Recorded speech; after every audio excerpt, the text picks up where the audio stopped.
An Olympic athlete from Belarus who refused to fly home over fears for her safety has entered the Polish embassy in Tokyo, where she's understood to be seeking asylum. Krystsina Tsimanouskaya said she was taken to Tokyo's main airport against her will after being thrown off the Belarus team.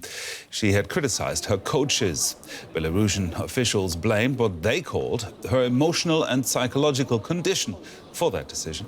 The sprinter was due to compete in the 200 meters on Monday. The Slovenian and Czech governments have also offered humanitarian visas for the athlete. But after refusing to board her flight, Krystsina Tsimanouskaya issued a plea to the International Olympic Committee. Here's what she had to say. I'm asking the International Olympic Committee for help. I'm being put under pressure to leave the country without my consent. I'm asking the IOC to intervene in this. Let's get more on this story now from Belarusian journalist Hanna Liabakova. Hanna, Krystsina Tsimanouskaya says she's being put under pressure. What kind of pressure is she talking about? Well, she was threatened by the sports leadership of Belarus that she has to come back to Belarus. She cannot participate in the games, and she's not able to represent the country. Now, propaganda started an attack against her. She's been accused of treason.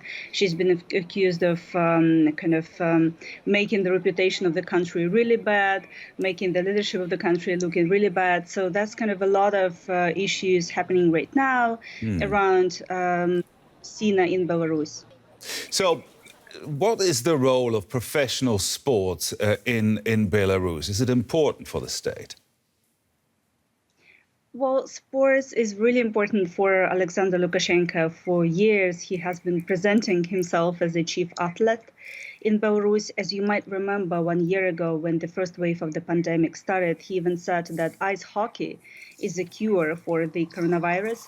So he has built a lot of stadiums, a lot of sports objects in Belarus. And he, even before the Olympic Games started, he warned the sports leadership, the national team, that if they don't win any medals, if there wouldn't be any results, those people would rather not come back to Belarus.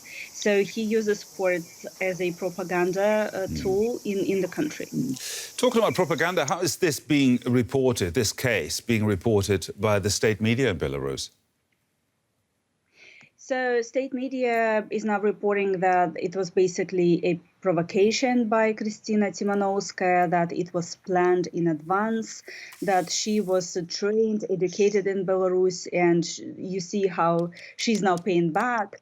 And the whole media propaganda machine, repressive machine is being now launched against Krystsina, I would say.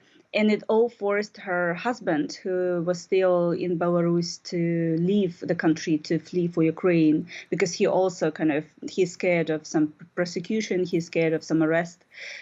He might be held as hostage to make Krystsina come back to Belarus, so he just left. Journalist Hanna Liabakova, thank you very much.